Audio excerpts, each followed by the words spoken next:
Assalamualaikum warahmatullahi wabarakatuh.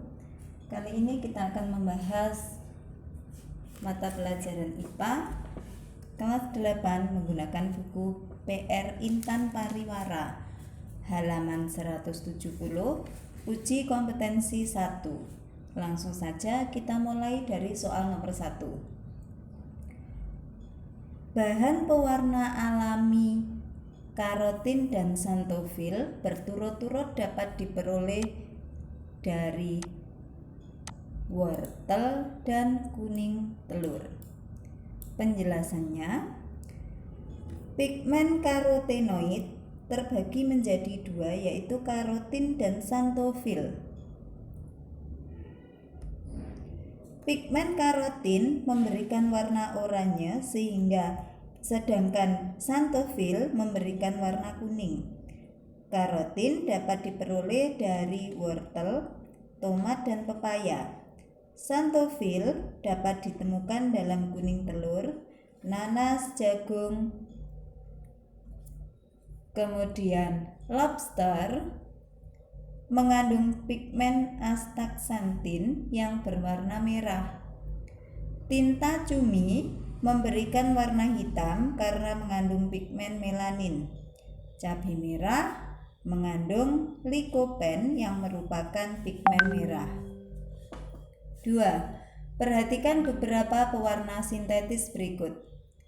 1. Karmoisin, 2. Chrysoidin, 3. Tartrazin, 4. Rhodamin B, 5. Metanil yellow, 6. Sunset yellow FCF.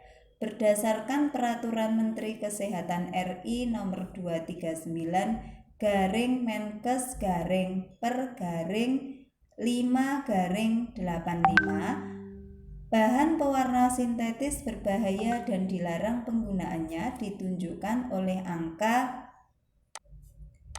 2, 4, dan 6. Penjelasannya, berdasarkan Peraturan Menteri Kesehatan RI Nomor sekian, bahan pewarna sintetis berbahaya dan dilarang penggunaannya untuk makanan diantaranya chrysoidin, metanil yellow, dan rhodamin B. Chrysoidin merupakan zat warna azo yang digunakan di industri tekstil untuk memberikan warna kuning hingga orange. Metanil yellow juga termasuk pewarna tekstil yang memberikan warna kuning. Sedangkan rhodamin B digunakan sebagai pewarna merah untuk tekstil dan kertas. Karmoisin, tartrazin, dan sunset yellow FCF adalah pewarna sintetis untuk makanan sehingga boleh digunakan sesuai aturan. 3. Ponceu 4R dilarang penggunaannya untuk bahan pewarna makanan karena dapat mengakibatkan anemia. Penjelasannya, ada beberapa pewarna sintetis yang dilarang penggunaannya untuk bahan makanan karena dapat menimbulkan dampak berbahaya bagi kesehatan.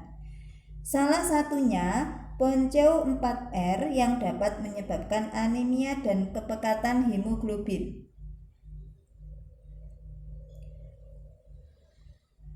Kanker hati dapat disebabkan oleh karmoisin. Selain dapat mengakibatkan kanker hati, karmoisin juga dapat menimbulkan alergi.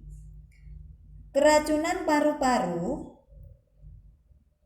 kanker,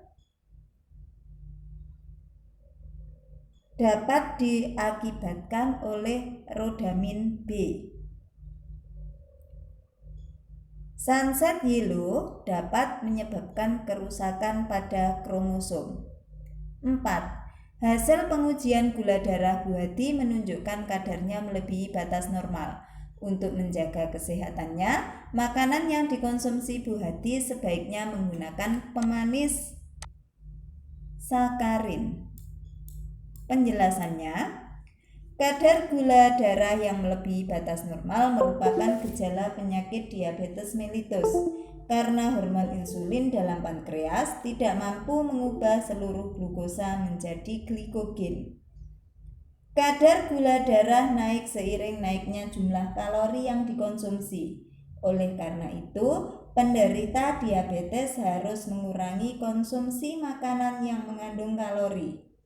Misal kalori dari pemanis alami seperti gula tebu dan gula aren. Pemanis yang sebaiknya dikonsumsi adalah pemanis buatan yang tidak mengandung kalori, misalnya sakarin. 5. Perhatikan komposisi minuman berkarbonasi berikut. Bahan yang dilingkari berfungsi sebagai pengawet. Penjelasannya, bahan yang dilingkari adalah natrium benzoat. Natrium benzoat berfungsi sebagai pengawet makanan. Yang berfungsi sebagai pemanis adalah gula.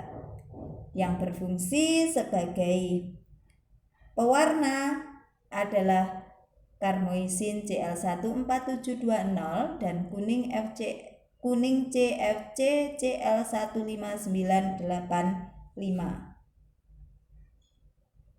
Sedangkan pengatur asam sitrat di sini berfungsi sebagai pengatur keasaman. 6. Bahan-bahan yang diperlukan dalam pembuatan es krim yaitu susu segar, gula pasir, tepung maizena, vanili, dan kuning telur. Bahan yang digunakan sebagai pengemulsi adalah kuning telur. Penjelasannya, pengemulsi digunakan untuk memudahkan pembuatan emulsi dan selanjutnya menstabilkan emulsi tersebut. Kuning telur menstabilkan adonan es krim saat pengocokan, tepung maizena sebagai bahan pengeras, gula pasir sebagai bahan pemanis, dan vanili sebagai penyedap aroma. 7. Bahan pemanis sintetis ini mempunyai tingkat kemanisan 600 kali lebih manis dari kemanisan gula tebu. Pemanis ini aman dikonsumsi oleh wanita hamil dan anak-anak dengan takaran tertentu karena tidak menyebabkan karies gigi. Pemanis sintetis yang dimaksud adalah sukralosa. Penjelasannya, sukralosa merupakan pemanis sintetis yang mempunyai tingkat kemanisan 600 kali lebih manis dari kemanisan gula tebu. Batas maksimum penggunaannya sebanyak 10-15 mg per kilogram berat badan. Oleh karena tidak menyebabkan karies gigi, perubahan genetik, dan cacat buatan, pemanis ini aman dikonsumsi oleh ibu hamil dan anak-anak. Sedangkan sakarin mempunyai tingkat kemanisan 300 kali lebih manis daripada gula tebu. Untuk siklamat mempunyai tingkat kemanisan 30 kali lebih manis dibandingkan gula tebu. 8. Berikut beberapa karakteristik pemanis makanan. 1. Berkalori tinggi. 2. Harga lebih murah. 3. Tingkat kemanisannya tinggi. 4. Cukup stabil terhadap pemanasan. 5. Tidak mempunyai batas kadaluarsa. Alasan produsen makanan lebih suka menggunakan pemanis sintetis daripada pemanis alami ditunjukkan oleh angka 3 dan 4. Penjelasannya, pemanis sintetis mempunyai tingkat kemanisan ratusan kali lebih manis dibanding gula tebu atau pemanis alami, meskipun kandungan kalorinya sangat sedikit atau tidak ada. Pemanis sintetis stabil pada suhu tinggi, harganya pun sangat terjangkau. Oleh karena itu, pemanis sintetis lebih sering digunakan oleh produsen makanan. Berkalori tinggi merupakan karakteristik pemanis alami. Pemanis alami cenderung tidak mempunyai batas kadaluarsa asal disimpan dengan baik dan rapat. Kita lanjutkan ke soal berikutnya.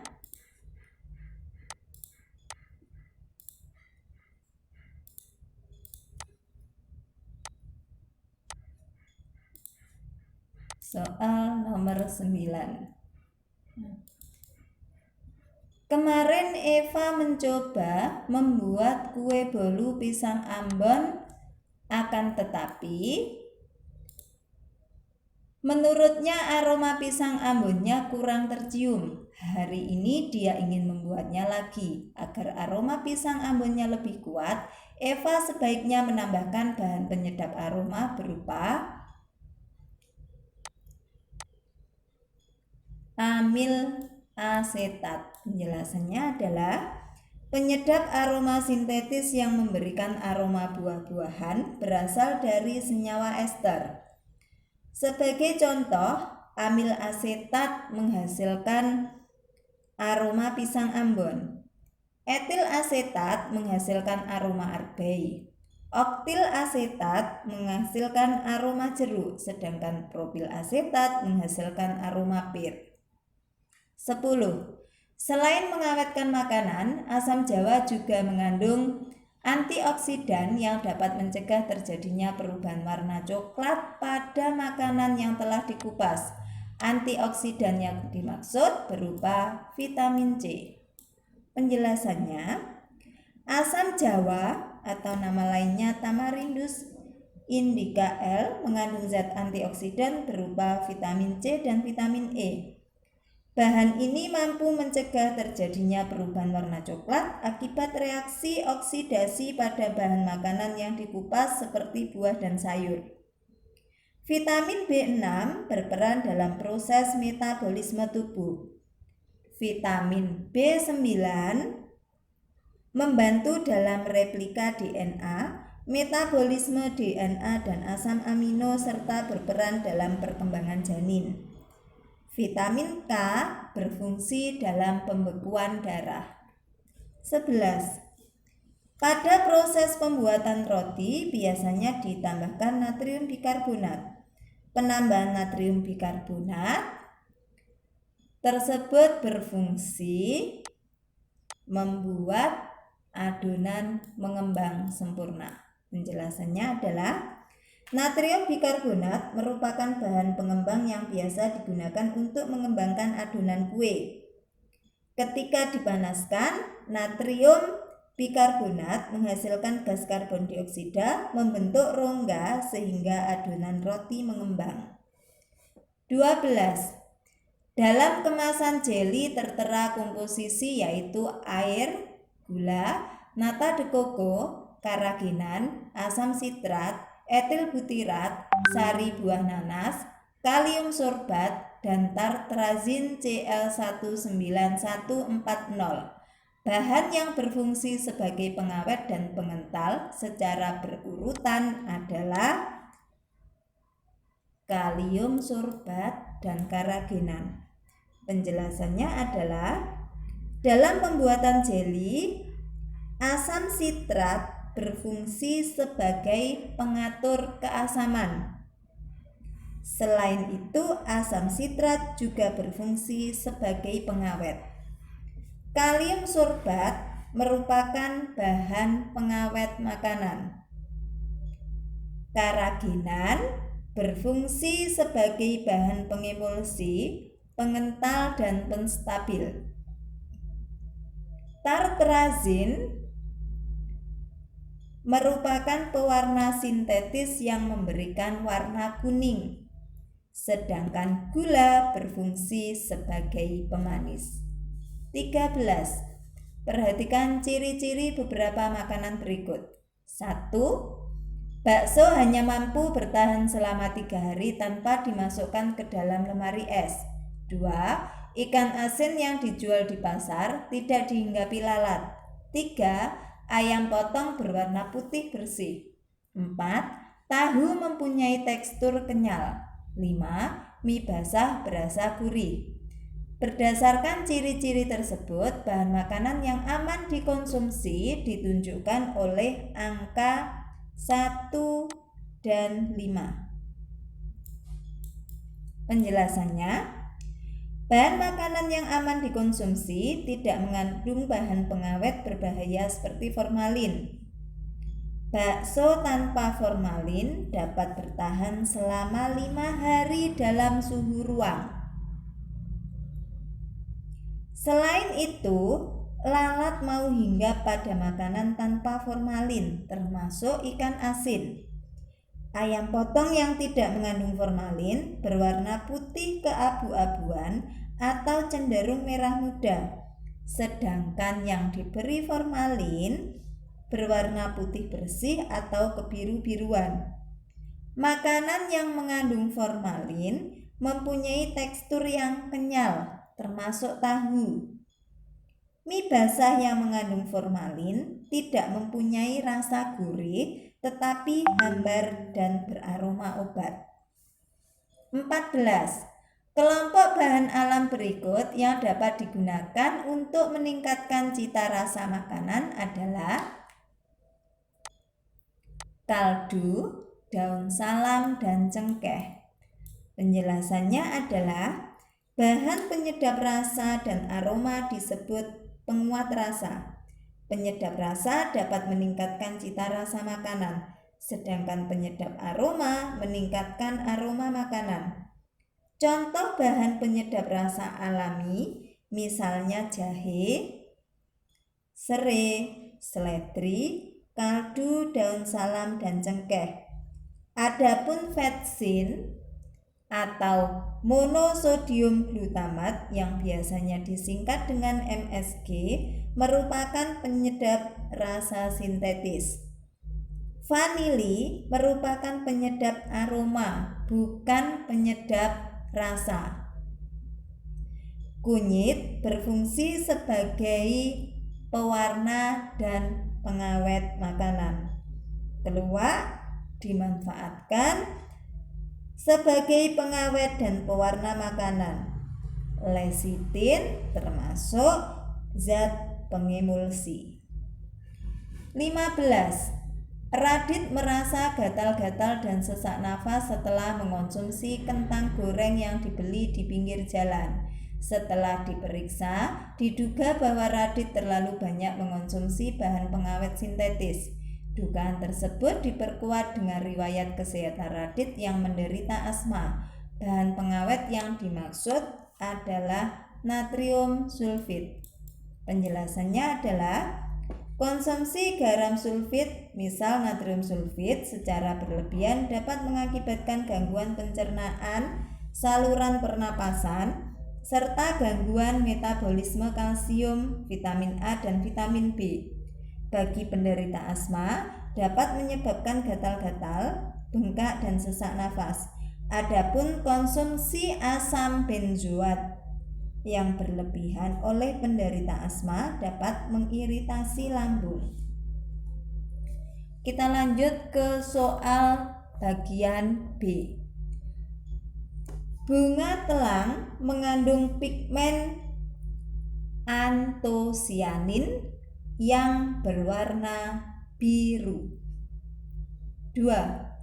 Bawang putih dapat memperpanjang waktu simpan makanan dengan cara menghambat perkembangbiakan mikroorganisme pembusuk. 3. Sebagai zat aditif makanan, garam dapur berfungsi sebagai bahan penyedap dan pengawet makanan. 4. Chinese Restaurant Syndrome diduga diakibatkan oleh konsumsi monosodium glutamat atau MSG dalam makanan. 5. Bahan pemanis alami yang bersifat antibakteri dan dapat mempercepat penyembuhan luka adalah madu. Kita lanjutkan ke bagian C. Ardi sedang melakukan percobaan untuk menguji kandungan formalin dalam tahu, bakso, dan mie basah. Sampel tahu dan bakso ditetesi KMNO4, sedangkan sampel mie basah ditetesi larutan Vehling. Setelah ditetesi larutan KMNO4, Sampel tahu bakso tetap berwarna merah muda, sedangkan warna merah muda pada sampel tahu bakso hilang. Sampel mie basah menunjukkan warna hijau kekuningan setelah ditetesi larutan Fehling. Berdasarkan deskripsi tersebut, simpulkan hasil percobaan yang dilakukan oleh Ardi. Pembahasannya adalah uji kandungan formalin dapat dilakukan dengan larutan KMNO4 maupun larutan Fehling. Uji kandungan formalin dengan larutan KMNO4 dinyatakan positif jika berwarna merah muda. KMNO4 hilang setelah diteteskan pada sampel. Adapun uji formalin dengan larutan Fehling dinyatakan positif jika sampel berubah warna menjadi hijau kekuningan setelah ditetesi larutan Fehling. Berdasarkan hasil pengujian, dapat disimpulkan bahwa tahu dan mie basah mengandung formalin, sedangkan bakso tidak mengandung formalin. 2. Apa saja perbedaan pewarna alami dengan bahan pewarna sintetis? Ada beberapa perbedaan antara bahan pewarna alami dengan pewarna sintetis. Di antaranya, pewarna alami lebih aman dikonsumsi, sedangkan pewarna sintetis atau buatan kadang-kadang memiliki efek negatif tertentu.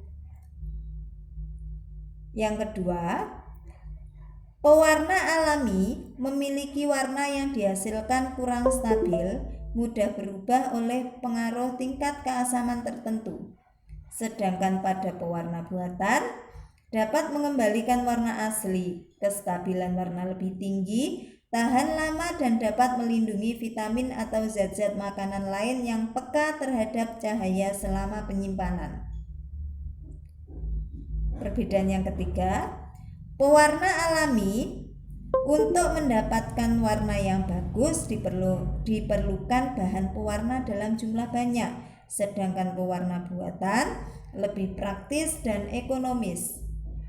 Perbedaan yang keempat, pada pewarna alami keanekaragaman warnanya terbatas, sedangkan pada pewarna buatan warna yang dihasilkan lebih beraneka ragam. Perbedaan yang kelima, pada pewarna alami tingkat keseragaman warna kurang baik, sedangkan pada pewarna buatan memiliki keseragaman warna lebih baik. Perbedaan yang keenam, pewarna alami kadang-kadang memberi rasa dan aroma yang agak mengganggu, sedangkan pewarna buatan biasanya tidak menghasilkan rasa dan aroma yang mengganggu. 3. Helmi mencoba mengawetkan ikan air tawar. Pertama, dia mengeluarkan semua isi perut ikan, lalu membelahnya. Setelah itu, dia melumurkan garam ke seluruh bagian ikan dan menyimpannya. Menurutmu, apakah ikan tersebut dapat dikonsumsi setelah disimpan selama seminggu? Jelaskan. Penjelasannya adalah garam dapur atau NaCl atau natrium klorida berfungsi sebagai pengawet. Ikan tawar dapat diawetkan dengan penggaraman dan pengeringan. Setelah dibuang isi perutnya dan dibelah, seluruh tubuh ikan dilumuri garam dan dikeringkan di bawah matahari hingga benar-benar kering. Jika masih basah atau lembab, ikan masih dapat membusuk karena mikroorganisme pembusuk masih dapat bertahan hidup.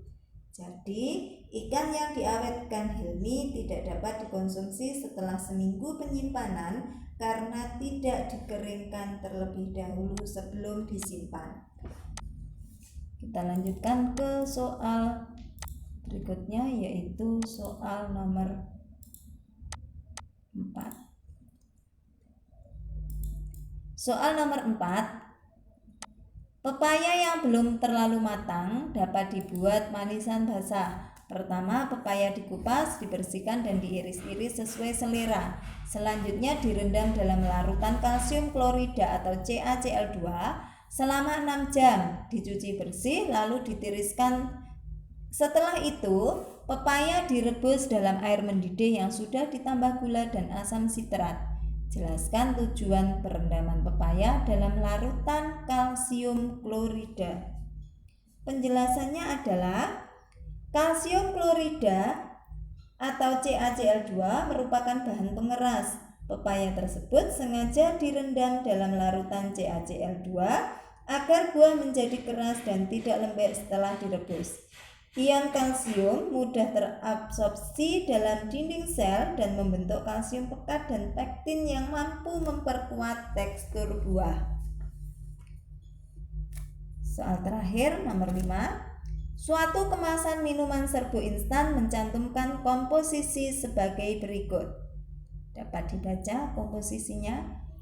Soal A, berdasarkan komposisi, tentukan bahan aditif alami dan sintetis. Penjelasannya adalah bahan aditif alami dalam komposisi ini antara lain gula dan serbuk jeruk.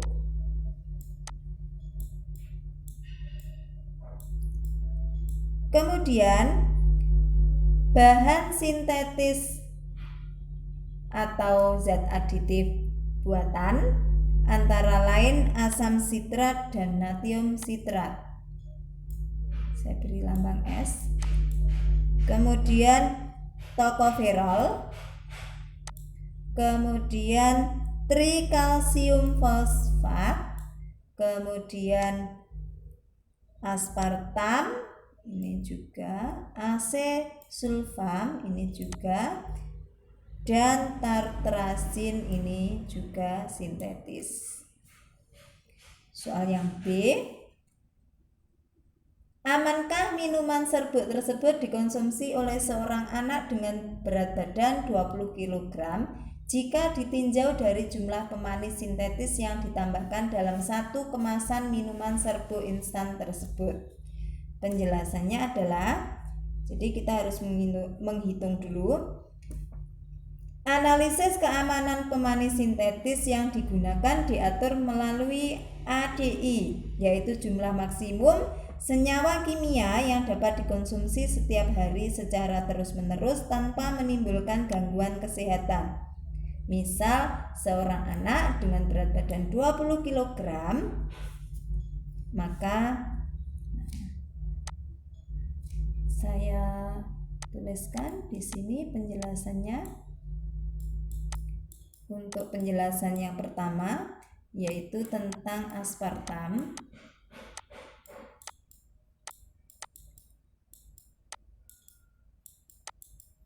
Menulisnya agak lama. Aspartamnya. Nah, di sini dituliskan bahwa aspartam ini 93 mg per saji. Menurut ADI,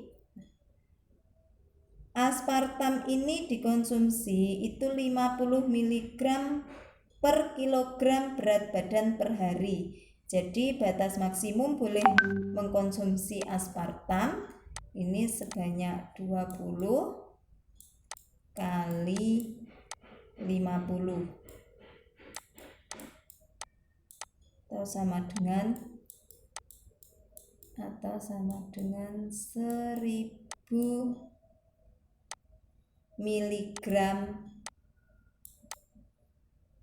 per hari.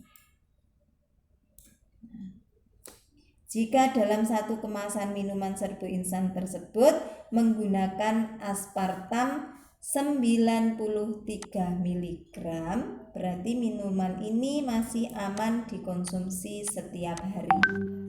Sedangkan untuk asesulfam, jadi batas maksimum asesulfam itu adalah 15 mg per kilogram berat badan per hari.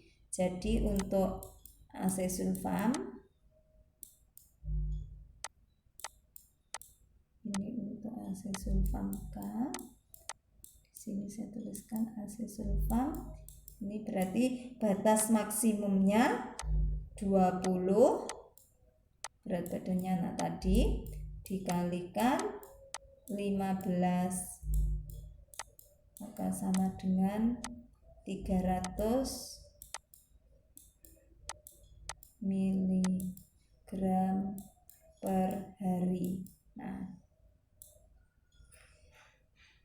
dalam kemasan minuman serbuk tadi menggunakan pemanis asesulfam ini sebanyak 32 mg per saji, maka minuman ini berarti juga masih aman untuk dikonsumsi setiap hari. Jumlah total pemanis sintetis dalam satu kemasan produk ini sebanyak, di sini ada sekitar sebanyak 100, jadi ini sebanyak 1 gram, kemudian ini 300 gram. Nah, sehingga ini masih aman untuk dikonsumsi.